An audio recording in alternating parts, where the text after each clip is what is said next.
Hello guys, I welcome you all in this YouTube channel. और आज की इस वीडियो में हम बात करने वाले हैं आर्गनो कैटालिसिस के बारे में। हमने पहले बात किए थे, उसी का आगे का लेक्चर है ये।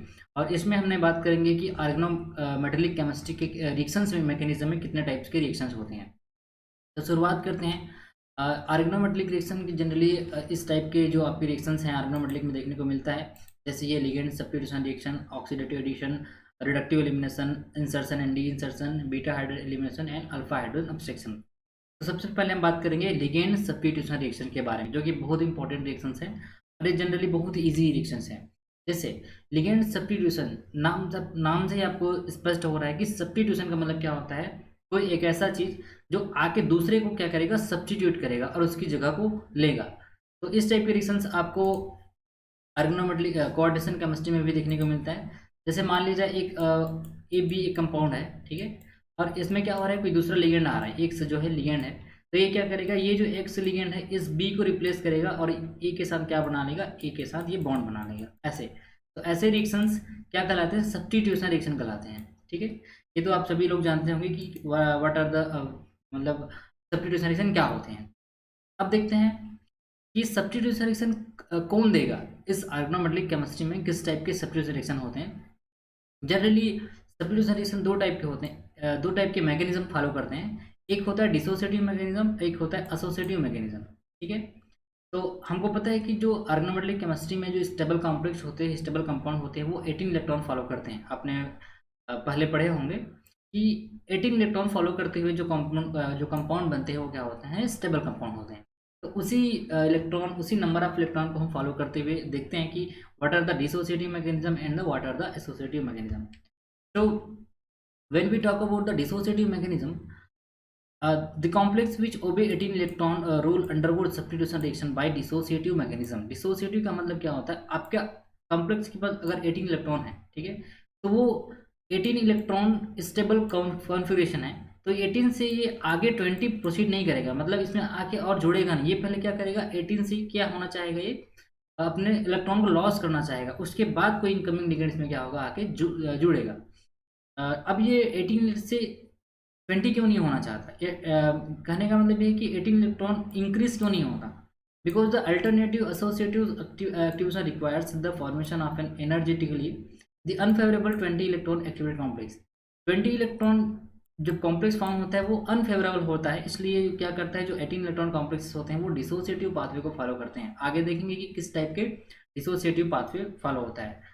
डिसोसिएटिव मैकेनिज्म में एक इंपॉर्टेंट बात यह है कि स्टेरिक क्राउडिंग, अगर आपके कॉम्प्लेक्सेस में स्टेरिक क्राउडिंग करने का मतलब क्या होता है, कंपाउंड मेटल के आसपास लिगेंड, नंबर ऑफ लिगेंड जो है ज़्यादा अगर हो जाएंगे, steric crowding of ligand increases the rate of dissociative process.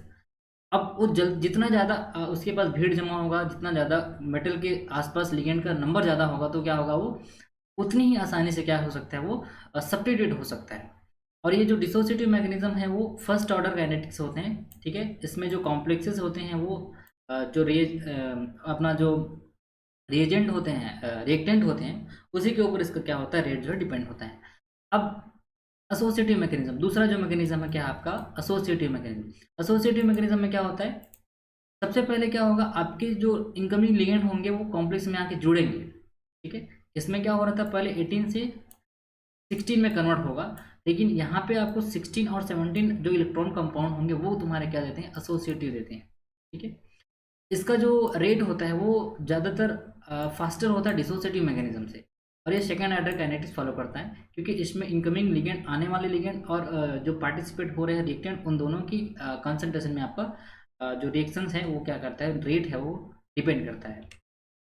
अब यहाँ पे कुछ डिफरेंट डिफरेंट टाइप के रिएक्शंस हैं जिसमें आपके कोऑर्डिनेशन नंबर और आपके ऑक्सीडेशन स्टेट जैसे चेंज होता हुआ आपको दिखेगा। जैसे मान लिया जाए एडिशन टाइप के रिएक्शन हो रहे हैं, तो एडिशन रिएक्शन में क्या होंगे, आपके जो कोऑर्डिनेशन नंबर होंगे इंक्रीज होंगे।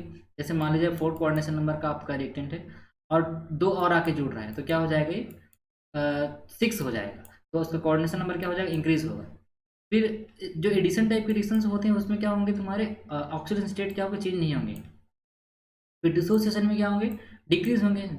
सीधी सी बात है, आपके अगर डिसोसिएट हो रहे हैं तो आपके कोऑर्डिनेशन नंबर क्या होंगे, मान लीजिए कोई कॉम्प्लेक्स है वो 6 कोऑर्डिनेशन में है, जैसे आयरन के 6 कोऑर्डिनेशन है ये, ठीक है। अभी डिसोसिएट होगा तो ये क्या होगा, ये निकल जाएगा एक आपके, तो इसकी जो कोऑर्डिनेशन नंबर क्या हो जाएंगे, डिक्रीज हो जाएंगे। यहाँ पहले 6 था, फिर क्या हो जाएंगे, 5 हो जाएंगे। तो इस तरीके से आपके डिसोसिएशन रिएक्शन में क्या होंगे, आपके जो कोऑर्डिनेशन नंबर है डिक्रीज होंगे। लेकिन ऑक्सीडेशन स्टेट में आपके कोई चेंजेस नहीं आएंगे। फिर आता है oxidative addition and reductive elimination.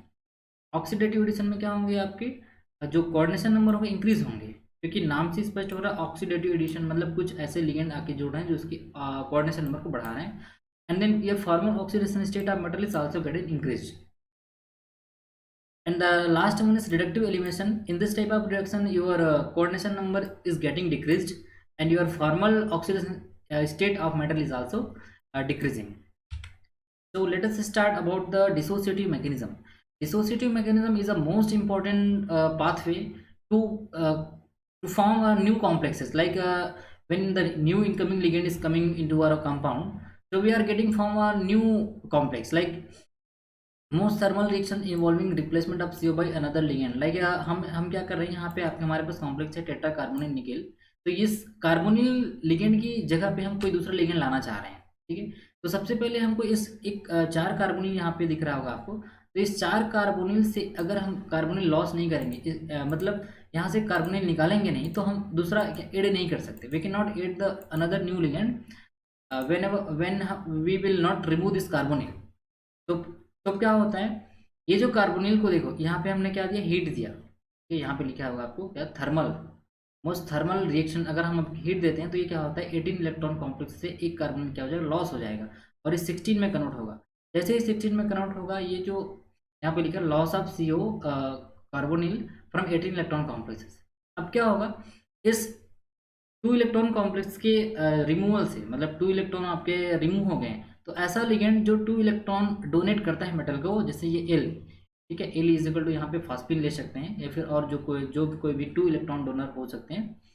अभी क्या होगा, ये जो लिगेंड L है वो इस carbonyl nickel tricarbonyl nickel compound को क्या करेगा, ज्वाइन करेगा, और ये वापस से 18 क्या हो जाएगा, रीजनरेट हो जाएगा। इसीलिए शुरू में बोला गया था कि जो 18 इलेक्ट्रॉन कॉम्प्लेक्सेस होते हैं वो डिसोसिएटिव पाथवे से जाते हैं, क्योंकि डिसोसिएटिव ये 18 से 20 में कन्वर्ट होना ज़्यादा आसान नहीं होता, रदर देन आपके 18 से 16 में कन्वर्ट होना। तो addition of L to 16 electron intermediate, ये आपकी क्या है, इंटरमीडिएट है। ये जो आपको दिख रहा है 16 इलेक्ट्रॉन, ये तुम्हारे इंटरमीडिएट है, ठीक है। तो इसको बोलते हैं कि जो आपके रेट लिमिटिंग स्टेप्स होते हैं, ये the first step is the rate limiting and has the rate law. आपके जो स्टार्टिंग जो रेट है वो सिर्फ इसी के कंसंट्रेशन पर डिपेंड करता है, और ये इसीलिए ये क्या होते हैं, तुम्हारे डिसोसिएटिव रिएक्शंस होते हैं, वो जो काइनेटिक फॉलो करते हैं वो होते हैं तुम्हारे फर्स्ट ऑर्डर काइनेटिक, ठीक है। ये देखिए यहाँ पे आपको थर्मली क्या किया गया है, ये आपको दिख रहा होगा, ये हीट दे करके ये यहाँ पे एक CO को लॉस किया है, और ये जो L है वो क्या है, तुम्हारा फास्फिन लिगेंड है। अब इसी तरीके से हम और रिएक्शंस देख सकते हैं, जैसे यहाँ पे आपको दिख रहा होगा, ये कार्बोनिल यहाँ से आपको क्या करना है, रिमूव करना है। तो रिमूव करने के लिए हम कुछ ऐसे सॉल्वेंट यूज़ करते हैं, जैसे यहाँ हमने यूज़ किए हैं टेट्राहाइड्रोफ्यूरेन। ये आपका टेट्राहाइड्रोफ्यूरेन है। सबसे पहले क्या होता है, हमको यहाँ पे फास्फिन तो लाना ही है, लेकिन इससे पहले इस कार्बोनिल को टेट्राहाइड्रोफ्यूरेन से क्या करते हैं, रिप्लेस कर देते हैं। अब ये जो टेट्राहाइड्रोफ्यूरेन है इजिली रिप्लेस हो जाता है तुम्हारे फास्फिन से। तो ये जो कंपाउंड था हमारे पास MOCO5 ये हमको बनाना था, ठीक। तो ये आपका जो कंपाउंड था वो क्या हो जाएगा, डिसोसिएटिव पाथवे का मतलब क्या होता है, पहले कंपाउंड में से एक लिगेंड का लॉस होना, उसके बाद न्यू इनकमिंग लिगेंड क्या होता है, ज्वाइन होता है। लेकिन एसोसिएटिव पाथवे इसका जस्ट उल्टा होगा, आगे देखेंगे। यहाँ पे आपको दिख रहा होगा, the substitution of CO ligand by another 2 electron donor, जैसे PR3 PMA3, ये क्या करते हैं, पहले कार्बोनिल लिगेंड को लॉस होता है either by direct reaction of the metal carbonyl and incoming ligand, और by first replacing of CO by more labile ligand such as tetrahydrofuran और मेथिल साइनाइड।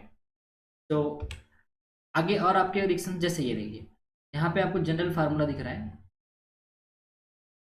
जैसे ये देखिए, the substitution steps are dissociative, the outgoing ligand leaves creating a 16 electron metal centre. 18 से क्या होंगे, 2 electron जो है रिमूव हो जाएंगे, तो क्या हो जाएंगे, वो 16 इलेक्ट्रॉन में कन्वर्ट हो जाएंगे, और उसी को बोलते हैं coordinatively unsaturated. The entry of a new 2 electron ligand restores the 18 electron count. Competition between ligands for coordination to the 16 electron center may be countered by the having and becoming ligand. जैसे आपके यहाँ पे देखो n number आप CO है, ये पहले क्या हुआ आपके रिमूव होंगे, तो n-1 मतलब एक आपके लिगेंड क्या हो जाएंगे, रिमूव हो जाएंगे। अब क्या होगा, ये L आएगा, L कुछ भी हो सकता है, यहाँ पे 2 इलेक्ट्रॉन डोनर, तो यहाँ पे क्या होगा, ज्वाइन हो गए। अब अगर वापस से CO हम इसको देते हैं तो क्या हो जाएगा, वापस से हमारा जो रिएक्टेंट है वो क्या हो जाएंगे, रिफॉर्म हो जाएगा। इस तरीके से हमने, जैसे मान लीजिए दूसरा रिएक्शन है यहाँ पे FeCO5, इसमें आपका ये जो लिगेंड है क्या हो रहा है, 1,4-ब्यूटाडाइन जो है आपको ऐड किया जा रहा है, तो इसमें ऐड करेंगे तो क्या होगा, हमको पता है कि ये 4 इलेक्ट्रॉन डोनर होता है, ईटा 4 से जुड़ेगा, अगर यहाँ पे ईटा 4 से जुड़ता है तो ये 4 इलेक्ट्रॉन डोनर होगा। तो अगर 4 इलेक्ट्रॉन डोनर कोई कंपाउंड जो लिगेंड है अगर मेटल के साथ जुड़ गया, तो उसी नंबर पे आपका लिगेंड क्या होना पड़ेगा, लॉस होना पड़ेगा। जैसे 2CO यहाँ पे लॉस हुआ है, मतलब एक CO जो है 2 इलेक्ट्रॉन डोनर होता है, तो 2CO कितना हो जाएंगे, 4 इलेक्ट्रॉन डोनर हो जाएंगे। तो 4 इलेक्ट्रॉन की कमी होगा, तो यहाँ पे आपका ईटा 4 मैनर में ये जो लिगेंड है, तो काउंट कर सकते हैं हम। आयरन का होता है तुम्हारा 8, और ये 3 कार्बन, तो 3 2 जा 6, 8 + 6 हो जाएगा तुम्हारा 14, और 14 + 4 हो जाएगा 18। मतलब आपके जो बनने वाले कॉम्प्लेक्स भी क्या होंगे, 18 इलेक्ट्रॉन को ही फॉलो करेंगे, तब आपका जो डिसोसिएटिव पाथवे क्या होगा, फॉलो होगा। सेम विद द केस भी देखिए, यहाँ आपको दिख रहा होगा FeCO5 है, ये भी 18 ही है। जैसे आयरन का काउंट करेंगे तो होता है 8, क्योंकि आयरन के आउटर सेल में होता है 3D6 और 4s2, तो 4 6 + 2 8, और ये 5 5 2 जा 10, तो 10 + 18, यहाँ पे आपका 18 इलेक्ट्रॉन फॉलो कर रही है। अब क्या होगा, PMA3 से हम क्या करेंगे, इस CO को रिप्लेस करना चाहेंगे, तो देखो 2CO रिप्लेस हो गया। 2CO क्यों रिप्लेस हुआ, क्योंकि हमारे पास PMA3 कितने, 2 है, क्योंकि एक PMA3 भी 2 इलेक्ट्रॉन ही डोनर होता है। और यहाँ पे क्या होगा, ये 4 इलेक्ट्रॉन डोनर हो जाएंगे, तो 2 2 जा 4, तो आपको जितने इलेक्ट्रॉन बाहर करोगे उतने इलेक्ट्रॉन डोनर आपको डालना पड़ेगा। अब यहाँ पे क्वेश्चन एक से उठता है कि ये जो कार्बोनिल है, ठीक है, ये कार्बोनिल जो है PMA3 से अगर हम और PMA3 ऐड करते हैं, मान लीजिए इसी कॉम्प्लेक्स में अगर PMA3 ऐड करते हैं, तो क्या इस कार्बोनिल को भी लॉस किया जा सकता है, ठीक है। तो आगे आपके जो रिएक्शंस होंगे और PMA3 अगर ऐड होंगे तो थोड़ा सा मुश्किल होता है, क्योंकि अब अगर हम PMA3 ऐड करेंगे तो सबसे पहली बात क्या होगा, आपको यहाँ दिख रहा होगा, ये जो मेटल है, ये जो मेटल है आपका बैक बॉन्डिंग प्रोसेस करता है। जैसे ये PMA3 क्या करेगा, इस मेटल को इलेक्ट्रॉन देगा, क्योंकि ये डोनेटिंग प्रोसेस करता है। PMA3 जो है इलेक्ट्रॉन डोनर होता है, PMA3 एक्सेप्टर नहीं होता। तो अगर ये PMA3 इस मेटल को इलेक्ट्रॉन देगा, ठीक है, तो ये मेटल क्या करेगा, इस अपने इलेक्ट्रॉन को कार्बोनिल को देगा, मतलब बैक बॉन्डिंग करेगा, क्योंकि हमको पता है कि कार्बोनिल जो है, कार्बोनिल लिगेंड है, वो पाई एक्सेप्टर लिगेंड होते हैं। और जैसे ही जितना ज़्यादा P जो है, PMA3 जो है इलेक्ट्रॉन डेंसिटी मेटल को डोनेट करेगा, और ये मेटल क्या करेगा, कार्बोनिल को डोनेट करेगा।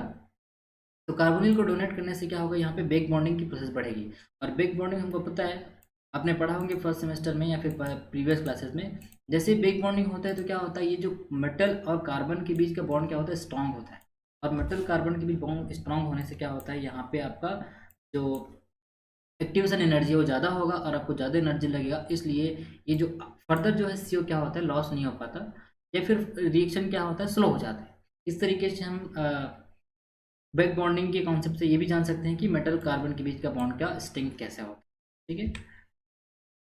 आगे नेक्स्ट रिएक्शन देखते हैं। जैसे यहाँ पे देखो CO5NO, अभी क्या होता है, PPS3 इनकमिंग लिगेंड है, तो यहाँ पे क्या होगा, PPS3 2 इलेक्ट्रॉन डोनर है, तो क्या होगा, एक कार्बोनिल क्या हो जाएगा, लॉस हो जाएगा, ये आपको दिख रहा है। फिर आपका रीनियम के केस में भी वैसे ही PPS3 आया, फिर एक CO लॉस हो गया। फिर जैसे PCS3, ये भी 2 इलेक्ट्रॉन डोनर है, और ये 2 इलेक्ट्रॉन डोनर है, तो 5 2 जा 10, तो यहाँ पे क्या होगा, एक CO क्या हो जाएंगे, लॉस हो जाएंगे। फिर आपका इरिडियम के केस में देखो 2 PPS3 है, मतलब 4 इलेक्ट्रॉन डोनर हो गए, क्योंकि 1 PPS3 is a 2 electron donor, तो यहाँ पे आपको 2, ये भी सेम, मतलब आपके 4 इलेक्ट्रॉन डोनर जो है यहाँ पे निकल जाएंगे। सेम वैसे ही FeCO5 केस में, फिर इस ये आपको 2Pa3 दिख रहा है, ये भी 2 इलेक्ट्रॉन डोनर है, तो 2, अगर एक 2 इलेक्ट्रॉन डोनर है, तो 2 हमने 2 मॉलिक्यूल लिए हैं, तो 2 2 जा 4, तो यहाँ पे भी आपका 4 जो CO 2CO जो है लॉस हो जाएगा। सेम वैसे यहाँ पे CrCO6 है, यहाँ पे 2। अब देखो एनो हमको पता है कि ये बैंड, एनो के 2 फॉर्म होते हैं, ठीक है, हमने आपने पढ़ा होगा पिछले क्लास में, बेंड होता है और लीनियर होता है। तो अगर ये बेंड होता है तो आपके 2 इलेक्ट्रॉन, सॉरी बेंड होता है तो 1 इलेक्ट्रॉन डोनर होता है, और लीनियर होता है तो 3 इलेक्ट्रॉन डोनर होता है।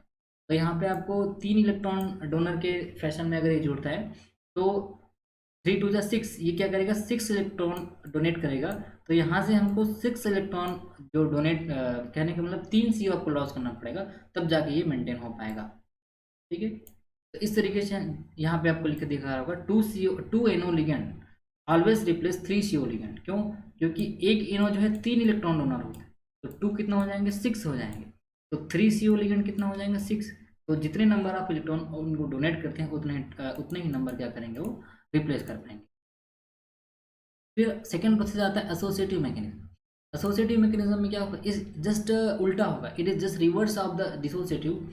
जैसे आप पिछले स्लाइड में आपने देखे हैं कि जो वाई है क्या हो रहा था, पहले आके मतलब जो इनकमिंग लिगेंड था पहले जुड़ नहीं रहा था, पहले ये निकल रहा था। अब इसमें क्या होगा, सीओ तो पहले आपके पास रहेगा ही, जो आने वाला लिगेंड है क्या होगा पहले जुड़ेगा, उसके बाद क्या होगा सीओ लॉस होगा। मतलब इन associative substitution reaction the incoming ligand first add to the metal complex to form an intermediate. This is slow and the rate determining step. In this next step the dissociation of one of the original ligands occur rapidly. अब क्या होगा, second step में ये जो ligand था जो हमारा dissociative होने वाला था, वो पहले आने वाले लिगेंड के एसोसिएशन के बाद निकलेगा। ठीक है, इस टाइप के जो रिएक्शंस होते हैं वो काइनेटिक जो फॉलो करते हैं वो क्या होता है सेकेंड ऑर्डर काइनेटिक फॉलो करते हैं, क्योंकि ये इनकमिंग लिगेंड की कंसंट्रेशन और तुम्हारे कॉम्प्लेक्स के रिएक्शन के में भी डिपेंड करता है। फिर नेक्स्ट देखते हैं कि कौन कौन सी कॉम्प्लेक्स एसोसिएटिव पाथ फॉलो करता है। जैसे हमने पहले डिसोसिएटिव पाथवे में देखें कि डिसोसिएटिव में जो 18 इलेक्ट्रॉन कॉम्प्लेक्स है वो फॉलो करते हैं, लेकिन इसमें क्या होगा, ये जो है 16 इलेक्ट्रॉन कॉम्प्लेक्स वाले फॉलो करते हैं, क्योंकि 16 इलेक्ट्रॉन हमको पता है कि ऑर्गेनोमेटेलिक कॉम्प्लेक्सेस कंपाउंड में जो 16 इलेक्ट्रॉन कॉम्प्लेक्सेस होते हैं वो 18 की तरफ जाना चाहते हैं, क्योंकि 18 एक स्टेबल कॉम्प्लेक्सेस है। तो इसीलिए तुम्हारा जो रेट है एसोसिएटिव का क्या होता है, फास्ट होता है रेदर देन तुम्हारे डिसोसिएटिव। तो ये 16 इलेक्ट्रॉन कॉम्प्लेक्सेस हैं, 14 इलेक्ट्रॉन कॉम्प्लेक्सेस हैं, इस तरीके के जो स्क्वायर प्लेनर कॉम्प्लेक्सेस हैं वो एसोसिएटिव पाथ फॉलो करते हैं। जैसे आपको यहाँ दिख रहा होगा ये 16 इलेक्ट्रॉन कॉम्प्लेक्सेस, अभी पीए में 3 क्या हुआ ऐड करना है, तो पीए में 3 ऐड होने से पहले सीओ निकलेगा नहीं, पहले सीओ निकलता किस में, वो डिसोसिएटिव में। लेकिन इस टाइप के रिएक्शन में क्या होंगे आपके, पहले पीएम3 जाके ऐड हो गए, देखो पीएम3 यहाँ क्या हो गया ऐड हो गए। अब इसको क्या करना है, लॉस करना है। ठीक है, तो जो लिगेंड ज़्यादा लेबाइल होंगे, जो ज़्यादा बल्की होते हैं वो क्या हो जाते हैं, रिप्लेस हो जाते हैं। तो यहाँ पे देखो PMe PH2 यहाँ पे 2 लिगेंड है, तो अभी क्या होगा, एक लिगेंड यहाँ पे आपका निकल जाएगा। जैसे PMe3 ऐड हो गया तो यहाँ पे क्लोरीन निकल गया। ठीक है, क्लोरीन आपका रिप्लेस हो गया। Same with the case with जैसे यहाँ पे BCO6 है, यहाँ PPSC 2 इलेक्ट्रॉन डोनर है, तो क्या होगा यहाँ से एक CO निकल जाएगा। ठीक है, यहाँ 6 था यहाँ 5 हो गया, क्योंकि एक CO क्या हो जाएगा निकल जाएगा। तो निकलने से पहले क्या होगा, एसोसिएटिव पाथवे, इसलिए पहले जाके जुड़ गया, ये तुम्हारा क्या बन गया इंटरमीडिएट बन गया। अब हमको पता है कि 19 इलेक्ट्रॉन जो है क्या होते हैं, अनस्टेबल होते हैं, क्योंकि स्टेबल होते हैं तुम्हारे 18 है 16 है, तो 19 से तुम्हारा क्या हो जाएंगे 17 इलेक्ट्रॉन में कन्वर्ट होते हैं। जैसे कुछ ऐसे रिएक्शंस होते हैं जिसमें जैसे मान लीजिए 18 इलेक्ट्रॉन कॉम्प्लेक्सेस है। ठीक है, ये 18 इलेक्ट्रॉन कॉम्प्लेक्सेस है, काउंट करके आप देख सकते हैं। मैग्नीज का होता है तुम्हारा 7, 4 2 जा 8, 8 + 7 कितना हो जाएगा 15, और ये तुम्हारा लीनियर फैशन में है, तो कितना हो जाएगा, सॉरी ये बैंड कितना हो जाएगा 7 7 और ये 8। ठीक है, ये तुम्हारा 18 हो गया, लीनियर एनो है, मतलब ये 3 डोनेट करेंगे। फिर ये अब क्या होगा, एक लिगेंड आएगा, एक लिगेंड तुम्हारे जुड़ जाएंगे यहाँ पे। ठीक है, फिर एक सीओ लॉस करेगा ये, एक सीओ जब लॉस करेगा तो क्या हो जाएगा ये 18 से, जैसे जैसे ही ये लिगेंड जुड़ा, लिगेंड क्या होता है पहले लीनियर था, लीनियर में यहाँ 3 डोनेट कर रहा था। ठीक है, 3 डोनेट कर रहा था, यहाँ पे बेंड बन गया, तो बेंड हो जाएगा तो ये 1 हो जाएगा, तो ये इस एल का हो जाएगा 2, इस कार्बोनिल 4 कार्बोनिल तो कितना हो जाएंगे तुम्हारे, ये तुम्हारे हो जाएंगे 8, और इस मैग्नीज का हो जाएगा तुम्हारा क्या कितना 7, तो ये जाएगा 8 8 + 7 कितना 15, 15 + 2 17, और ये बैंड हो जाएगा 18, तो फिर से ये 18 में कन्वर्ट हो गया। फिर तुम्हारे जो ये जो बेंट फैशन में जो जुड़ा है, तो वापस से ये अगर हम एक CO लॉस करते हैं तो क्या हो जाएंगे, ये लीनियर में कन्वर्ट हो जाएगा। ठीक है, यहाँ पे 18 कॉम्प्लेक्स, ये 18 रूल फॉलो कर रहा है, क्योंकि इसका कितना हो जाएगा कार्बोनिल का हो जाएगा यहाँ पे 8, 8 प्लस 7 15, 15 प्लस ये लीनियर कितना हो जाएगा 3। तो ये 18 इलेक्ट्रॉन, मतलब यहाँ पे ये बताना चाह रहा है कि कभी कभी अगर तुम्हारे लिगेंड की प्रॉपर्टी दो टाइप की बिहेवियर है, जैसे कायदे से हमको पता है कि 18 इलेक्ट्रॉन जो है डिसोसिएटिव पाथ फॉलो करता है, लेकिन अगर तुम्हारे कंपाउंड में ऐसे लिगेंड्स हैं जो अपने जो लिगेंड इलेक्ट्रॉन देने की जो टेंडेंसी है वो स्विच कर जाता है, 1 इलेक्ट्रॉन डोनर है, 3 इलेक्ट्रॉन डोनर है, इसको हेप्टासिटी भी बोलते हैं कभी कभी, कितने टाइप से कितने कौन से फैशन में इलेक्ट्रॉन दे रहे हैं।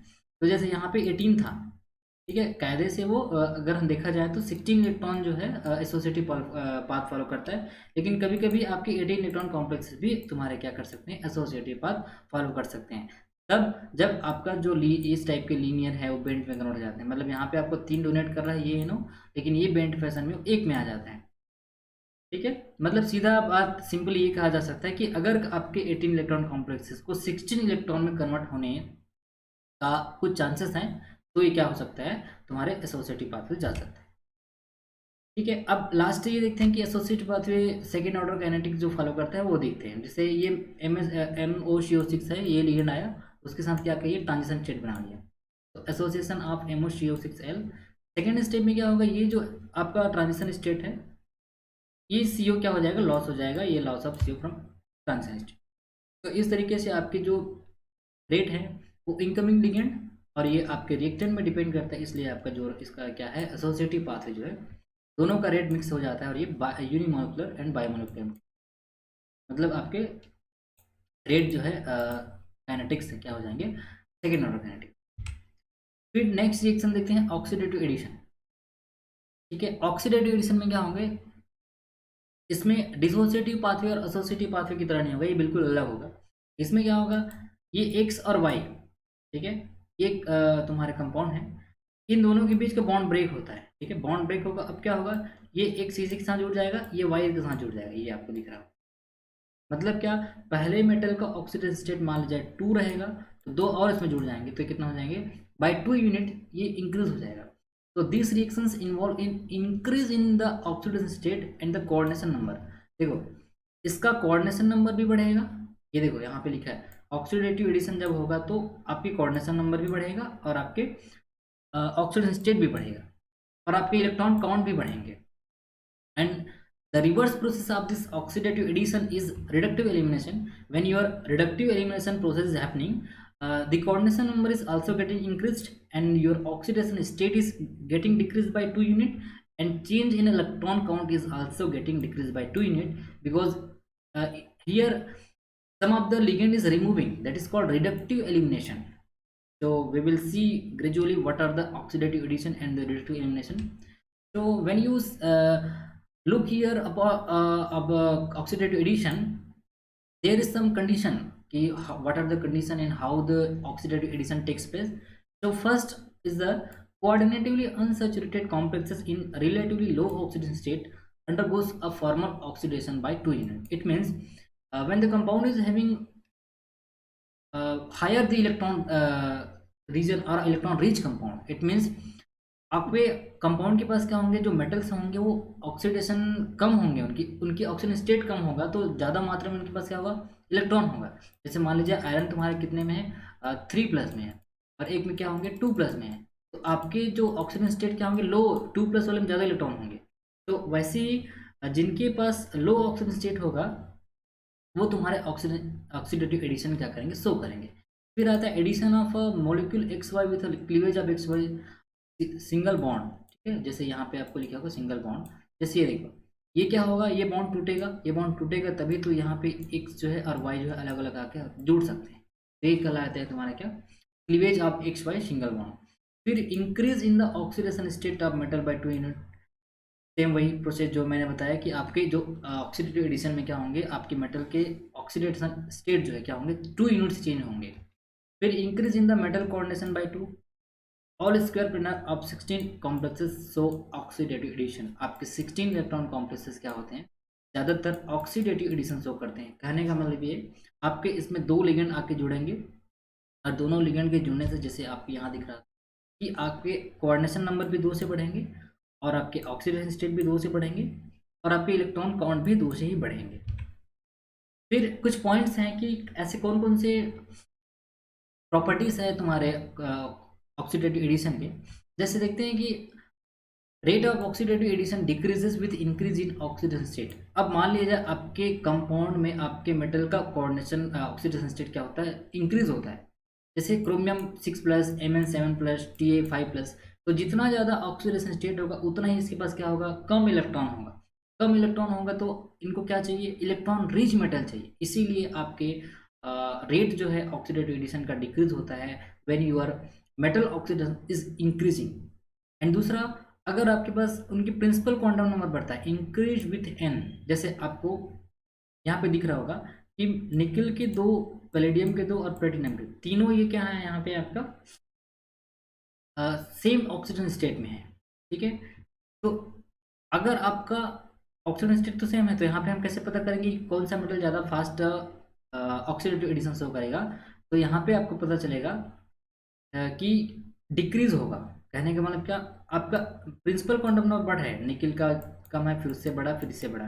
तो जितना ज़्यादा आपका प्रिंसिपल क्वांटम नंबर बढ़ेगा, आपका रेट ऑफ जो ऑक्सीडेटिव एडिशन हो क्या होते जाएगा, डिक्रीज होते जाएगा। ठीक है, फिर आपके metal with high oxidation state can not give oxidation oxidative addition like chromium 6+। ये जैसे मैंने पहले बताया कि the higher the oxidation number the lower the oxidative addition in the metal.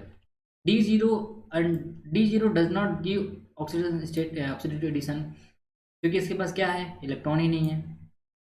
तो जितना कम इलेक्ट्रॉन उतना ही तुम्हारा क्या होंगे, कम ऑक्सीडेटिव एडिशन होंगे। Most commonly the precursor has a D8 and D10 और D8 अगर जो आपके कॉन्फ़िगरेशन है, जैसे ये RH1 रोडियम है, इरिडियम है, तो ये क्या करते हैं, तुम्हारे ऑक्सीडेटिव एडिशन को क्या करते हैं, फास्ट करते हैं। फिर अगर तुम्हारे मेटल में अगर इलेक्ट्रॉन डोनेटिंग ग्रुप है, EDG का मतलब क्या होता है, इलेक्ट्रॉन डोनेटिंग ग्रुप। ऐसे ग्रुप जो इलेक्ट्रॉन को अपने से रिपेल करते हैं, मेटल की तरफ पुश करते हैं, वो क्या कहलाते हैं, तुम्हारे इलेक्ट्रॉन डोनेटिंग ग्रुप। तो जितना ज़्यादा आपका इलेक्ट्रॉन को मेटल को डोनेट करेगा, आपका ऑक्सीडेटिव एडिशन का क्या है, प्रोसेस फास्ट होगा। और इलेक्ट्रॉन विड्राइंग ग्रुप अगर जुड़ा है, EWG, तो वो क्या करेंगे, ऑक्सीडेटिव एडिशन के जो प्रोसेस है उसको क्या करेंगे, स्लो करेंगे।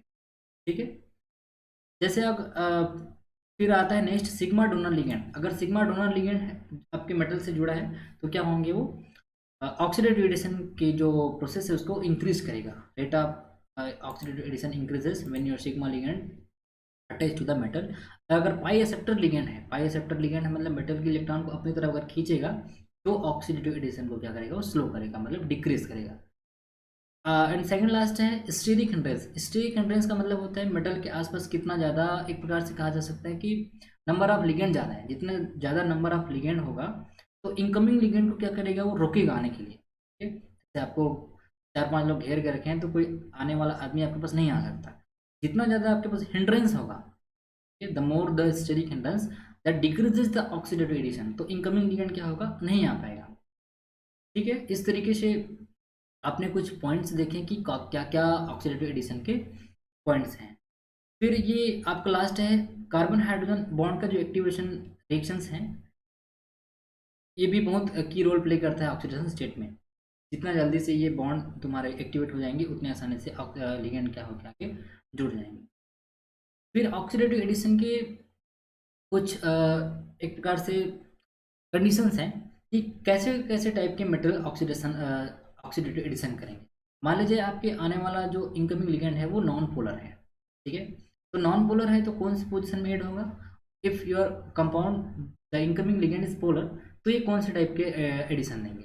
तो नॉन पोलर जो कंपाउंड होते हैं जैसे H2O2 X2 मतलब हेलोजन Cl2 Br2 D2, तो ये क्या करेंगे, तुम्हारे सीस एडिशन देंगे। सीस एडिशन जैसे हमको पता है कि 90 डिग्री में ऐड होता है वो क्या तुम्हारे शीस एडिशन है, और 180 डिग्री में जो ऐड होता है वो क्या है तुम्हारे ट्रांस एडिशन।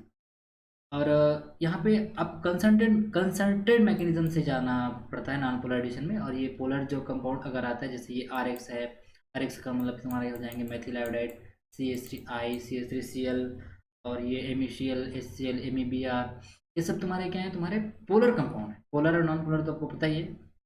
इसमें एक एक्सेप्शन आता है कि जो हाइड्रोजन आयोडाइड है, ठीक है, हाइड्रोजन आयोडाइड तुम्हारे पोलर कंपाउंड होते हुए भी ये क्या देता है, सिस एडिशन देता है। मतलब हाइड्रोजन और आयोडीन जो है एक दूसरे से 90 डिग्री में ऐड होता है।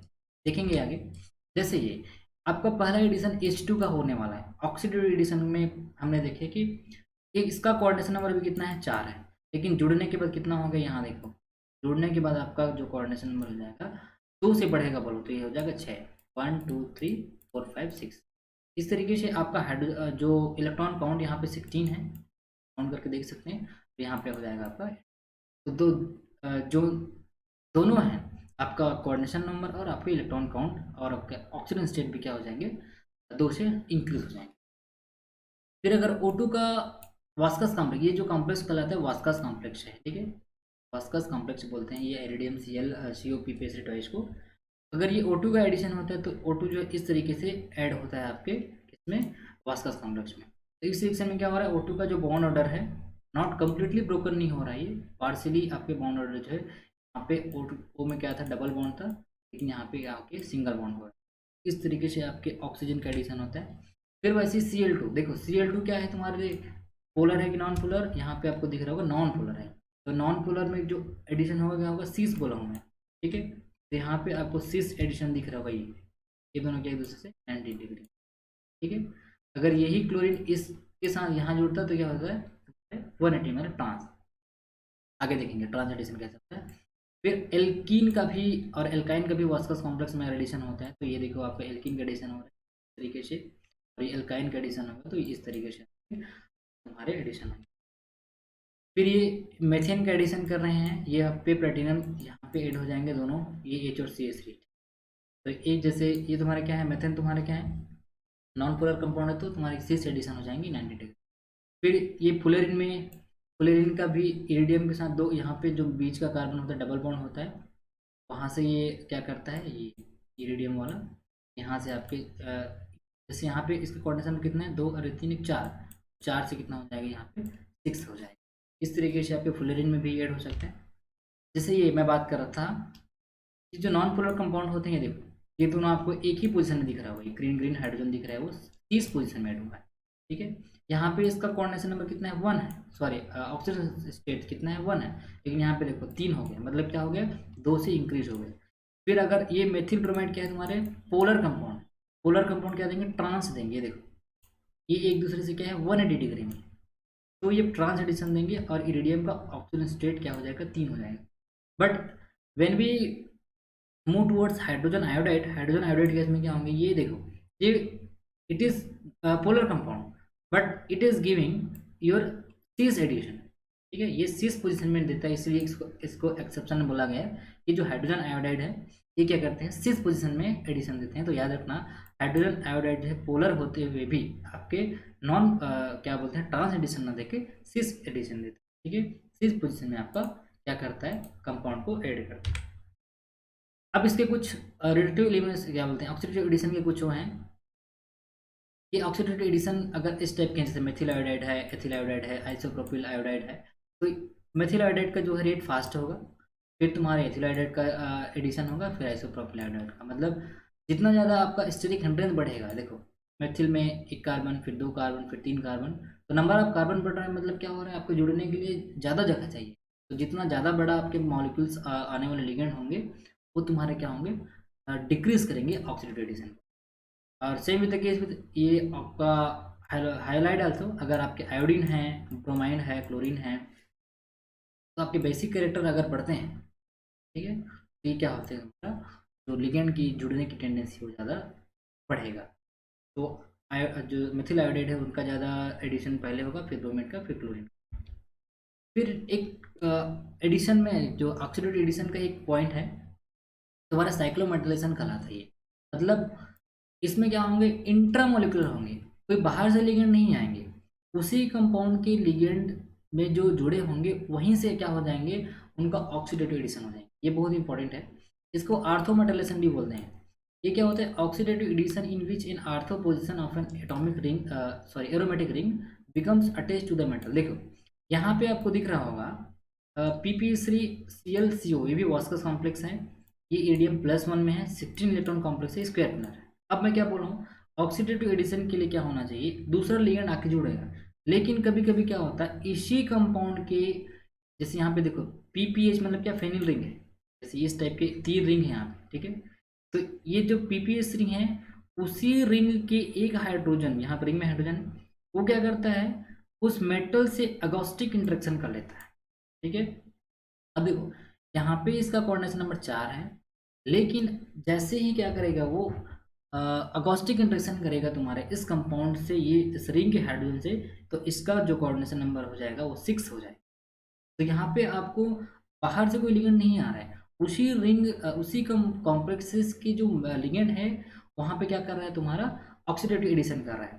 तो ये क्या करता है, these reactions are also classified as a carbon hydrogen bond activation.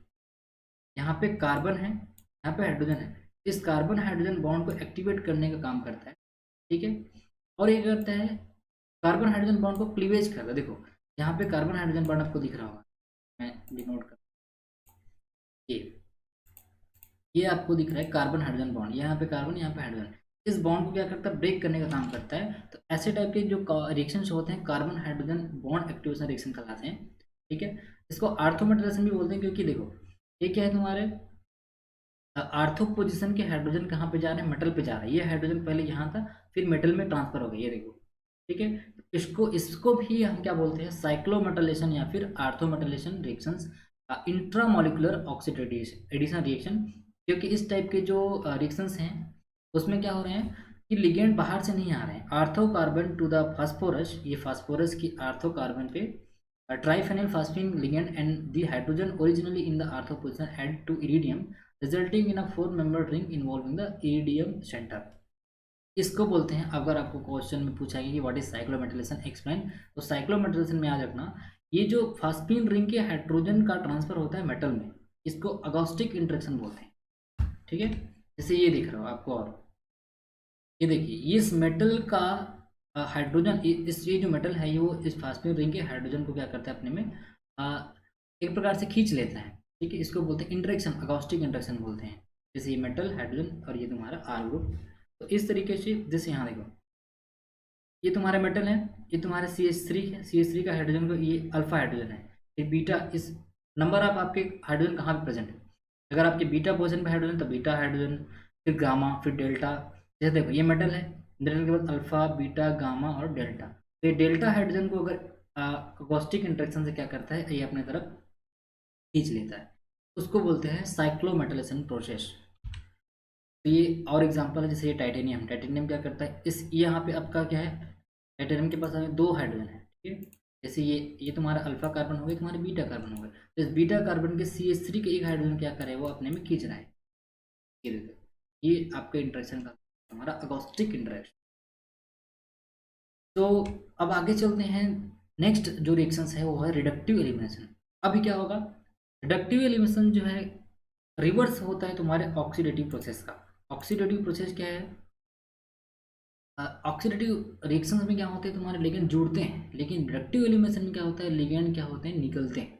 जैसे यहाँ पे देखो, यहाँ पे इस हाइड्रोजन का एडिशन हो रहा है इस टेंटेलम में, यहाँ पे आपको दिख रहा है 2 हाइड्रोजन ऐड हो गए, लेकिन अगर इसी टेंटेलम की 2 हाइड्रोजन का रिमूव किया जाए तो वापस से क्या फॉर्म हो जाएगा, ये मतलब पहले आपके टेंटेलम का ऑक्सीडेशन स्टेट 3 था, ऑक्सीडेटिव एडिशन हुआ तो 5 हो गया, and then your complexes is getting reductive eliminated by the process, और उसके बाद क्या हो जाएंगे, आपके जो टेंटेलम के जो 5 थे वो क्या हो जाएंगे 2 3 हो जाएंगे। मतलब ये जस्ट उल्टा है, यहाँ पे लिखा है reductive elimination is the reverse of oxidative addition. To illustrate this distinction consider the following equilibrium, the reaction in which 2 cis ligand bound to the metal coupled together and leave the metal and the former। हाँ, अभी reductive elimination की कुछ conditions होते हैं कि कौन से reaction तुम्हारे क्या देंगे, रिडक्टिव एलिमिनेशन देंगे। ऐसे ही कोई रिएक्शन तो तुम्हारे रिडक्टिव एलिमिनेशन नहीं शो कर सकते। उसके लिए क्या होगा, जैसे देखिए हमने ऑक्सीडेटिव एडिशन में पढ़ा था कि एक्स और वाई बॉन्ड जो है क्या हो रहा था, क्लीवेज होकर जुड़ रहा था। अभी क्या होगा, ये जुड़ने के बाद क्या होंगे, निकलेंगे। अब ये देखो उल्टा हो रहा है। तो ये रिडक्टिव एलिमिनेशन में क्या होंगे, जो जुड़ा हुआ लिगेंड है वापस से बाहर रिमूव हो जाएगा, that is called your reductive elimination. जैसे यहाँ देखो आपका CH2 CH3 एक लिगेंड था और ये हाइड्रोजन है, ये दोनों लिगेंड क्या हो जाएंगे, रिमूव हो जाएंगे। इथेन जो लिगेंड है वो क्या हो जाएंगे, रिमूव होंगे, और ये 3 था इसका coordination number, sorry oxidation number, वो क्या हो जाएंगे 1 में कन्वर्ट हो जाएंगे। तो ये जस्ट उल्टा है, आपको यहाँ पे मैंने पहले स्लाइड में जो बताया था, यहाँ देखिए ये देखिए रिडक्टिव एलिमिनेशन होगा तो आपका जो कोऑर्डिनेशन नंबर होगा 2 से कम होगा, सारा चीज़ 2 से आपके क्या होते जाएंगे, कम होते जाएंगे। उस तरीके से हमने यहाँ पे आपको समझाने की कोशिश कर रहे हैं कि जितने भी रिडक्टिव एलिमिनेशन प्रोसेस होंगे, ठीक है, उसमें क्या होगा आपके। हाँ, दूसरा कंडीशन ये है कि इसको सिस होना चाहिए, मतलब अगर एक लिगेंड यहाँ पे है और दूसरा लिगेंड यहाँ पे है तो एक दूसरे से क्या होगा, ट्रांसपोजिशन होंगे। तो ट्रांसपोजिशन में होने की वजह से वो एलिमिनेट होने में प्रॉब्लम होता है। इसी वजह से ओनली सिस कंपाउंड यहाँ पे क्या भी होगा, two cis ligand bond to metal couple together and leave the metal and the formal oxidation state is reduced by two unit is called reductive elimination reaction. तो यहाँ पे देखो, यहाँ पे आपका 2 लिगेंड सिस पोजीशन में है तो ये क्या हो जाएगा, रिमूव हो जाएंगे। Same with the case with this also, ये आपका सिस पोजीशन में है तो यहाँ क्या हो जाएगा, रिमूव हो जाएंगे। तो यहाँ पे 2 मेथिल है, ठीक है। तो इसमें पहले क्या होगा, मेथिल आयोडाइड का क्या किए हैं, ऑक्सीडेटिव एडिशन करा दिए। तो हमको पता है कि methyl iodide is a polar compound, that is why it is getting staged in trans position. This methyl and this iodine is trans to each other, and then when reductive elimination process is happening, this 2 methyl is getting eliminated, and you can form ethane. So here methyl and iodide is attaching to the trans position because it is polar compound. And the last आपके कुछ conditions हैं, कुछ features हैं reductive elimination के कि कौन कौन से कंपाउंड आपके रिडक्टिव एलिमिनेशन देंगे। अब देखो, रिडक्टिव एलिमिनेशन के लिए आपका सबसे पहला कंपाउंड जो कंडीशन है, high oxidation state, high oxidation state में होना चाहिए। मतलब आपका जो इलेक्ट्रॉन डेफिशिएंट है, जो आपका मेटल है वो इलेक्ट्रॉन डेफिशिएंट होने चाहिए, क्योंकि रिडक्टिव एलिमिनेशन में क्या होंगे, आपके कंपाउंड का इलेक्ट्रॉन जो डिक्रीज होगा वो कम होगा, ठीक है। दूसरा, the ligand which are to be eliminated should be cis to each other. देखो दूसरा का यह है कि सिस होना चाहिए, ट्रांस में उसको क्या होता है, the ligand which are trans to each other will not eliminate, ठीक है। यहाँ पे आपको एक चीज़ और देखो, हाई ऑक्सीडेशन स्टेट में होने का मतलब क्या है, अगर आपके पास जो इलेक्ट्रॉन जो कंपाउंड है, since the reductive elimination involve transfer of electron pair back on to the metal, मतलब आपका रिडक्टिव एलिमिनेशन में क्या होगा, एनायनिक लिगेंड जो है मेटल को वापस से इलेक्ट्रॉन देते हैं, ठीक है। तो अगर उसके पास इलेक्ट्रॉन का डिफिशिएंट होगा तभी वो ले पाएगा। इस तरीके से आपके जो लिगेंड हैं वो मेटल को क्या करते हैं, इलेक्ट्रॉन डोनेट करते हैं। ये देखो, electron pair back on to the metal, ठीक है। तो आपको मेटल का जो ऑक्सीजन स्टेट है वो हाई होना चाहिए। फिर the pi acceptor ligand attach to the metal will enhance the rate of, अब देखो पाई एक्सेप्टर है, पाई एक्सेप्टर मतलब मेटल के इलेक्ट्रॉन को अपनी तरफ खींचेंगे, मतलब मेटल में इलेक्ट्रॉन की अगर कमी करेंगे तो तुम्हारे रिडक्टिव एलिमिनेशन के फास्ट होंगे। The low valent product found after reductive elimination must be stable. अब रिडक्टिव एलिमिनेशन के बाद जो कंपाउंड बनेंगे वो या तो 14 इलेक्ट्रॉन या तो 16 इलेक्ट्रॉन फॉलो होने चाहिए, मतलब आपके स्टेबल कॉम्प्लेक्स फॉर्म होंगे, then your that stable is product is stable. And the fifth feature is the presence of bulky group, bulky group and crowding। तो जितना ज़्यादा क्राउड होगा, सपोज आप 3-4 लोगों को पकड़ के रखे हैं, तो जितना ज़्यादा लोगों को पकड़ेंगे उतना आसानी से छोड़ेंगे। तो that is why your bulky group and the steric crowding जो लिगेंड है वो क्या करेंगे, रिडक्टिव एलिमिनेशन के प्रोसेस को फास्ट करेंगे, ठीक है। अब लास्ट, सेकेंड लास्ट है, अगर आपको साइक्लोपेंटाडाइनिल के साथ कोई हाइड्रोजन है, ठीक है, तो ये क्या करेंगे, कोई भी सीस में इसके कंपाउंड होंगे वो क्या करेंगे, रिडक्टिव एलिमिनेशन नहीं करेंगे, ठीक है, क्योंकि ये ऑलरेडी स्ट्रॉन्ग स्टेबल लिगेंड है और ये जल्दी से क्या नहीं होता, तुम्हारा एलिमिनेट नहीं होगा। अब आपके जो एलिमिनेशन के जो ऑर्डर हैं, जैसे कार्बन हाइड्रोजन बॉन्ड जो है जल्दी से एक्टिवेट होंगे तुम्हारे, फिर हाइड्रोजन हाइड्रोजन, फिर कार्बन कार्बन बॉन्ड, इस तरीके से तुम्हारे जो रिडक्टिव एलिमिनेशन है वो ऑर्डर फॉलो करते हैं। फिर तुम्हारे कुछ ऐसे भी एग्जांपल्स हैं, जैसे देखो HCSO4 है, the reductive elimination involving 2 metal is also known to occur. यहाँ पे आपके रिडक्टिव एलिमिनेशन हो रहे हैं, ठीक है, ऑक्टा कार्बोनिल जो डाइकोबाल्ट आयन है। फिर reductive elimination reaction entropy, reductive elimination में क्या होगा, आपके एंट्रोपी इंक्रीज होंगे। एंड द लास्ट है, the reductive elimination is most common for intermediate oxidate such as D8 है, आपके जितने भी D8 कॉम्प्लेक्स है, ये सन तीनों एक ही सीरीज के हैं, निकल प्लेडियम, ये गोल्ड, D6 मेटल है। इस तरीके से आपके रिडक्टिव एलिमिनेशन में आपके जितने भी जो स्टेबल प्रोडक्ट फॉर्म होंगे वो आपके फॉलो करेंगे तुम्हारे क्या रिडक्टिव एलिमिनेशन। तो ये हो गया आपके, और ये आपके रेफरेंसेस है, इस तरीके से आपने ये बुक फॉलो कर सकते हैं इस टॉपिक को पढ़ने के लिए। ये आपका जेम्स तुम्हारा हुई है, ये तुम्हारा ड्राइवर एटकिन है, ये बीडी क्या अक्षय कुमार है, ये मिस्टर एंटार है।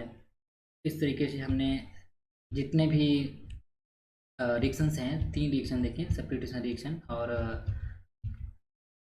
तुम्हारे क्या बोलते हैं oxidative addition and reductive elimination.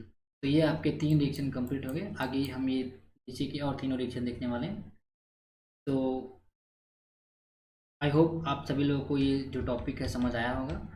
आप नोट्स बना सकते हैं इससे और पढ़ सकते हैं। तो thank you all guys, and video पसंद आए तो लाइक शेयर कमेंट ज़रूर कीजिएगा। तो